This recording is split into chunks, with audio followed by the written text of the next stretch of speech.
Matetika atsika malo, matetika atsika miady, ndraiky zamba kamokamo.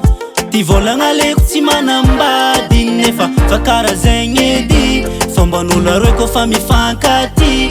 Ya hady izay tsy maintsy misy, fa tsy natao raiky ande ampisarady.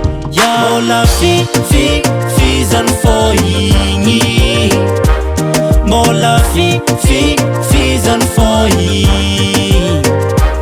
mbola fizany fô igny, mbola fizany fô igny. Matetika atsika mimaly fa mahay mifandamigny, afarany atsika avy miady karaha vao maika milamigny. Matetika atsika mimaly fa mahay mifandamigny, afarany atsika avy miady karaha vao maika milamigny.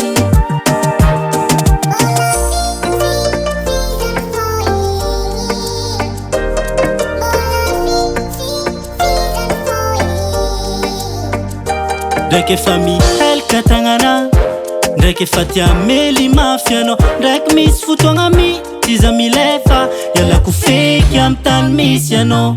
Nefa mbola anao fô magnampody zavakaigny, koa tonga andragno zao anao manambitamby karazegny. Kofa sendra fônao marary, zay manambitamby anao koa sendra mitomagny. Mbola fizany fô igny, mbola fizany fô igny, mbola fizany fô igny, mbola fizany fô igny.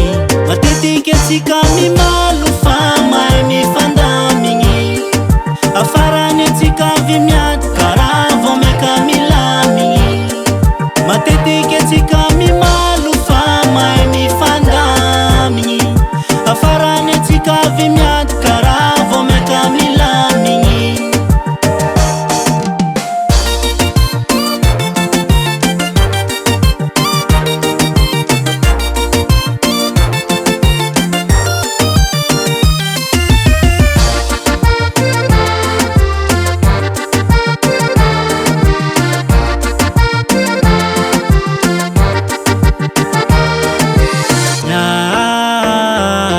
Zao ndraiky anao fandamina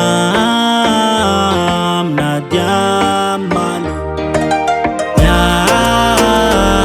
zao ndraiky anao fandamina diamalo. Matetika atsika mimaly fa mahay mifandamigny, afarany atsika avy miady karaha vao maika milamigny. Matetika atsika mimaly fa mahay mifandamigny, afarany atsika avy miady karaha vao maika milamigny. Mbola fizany fô igny.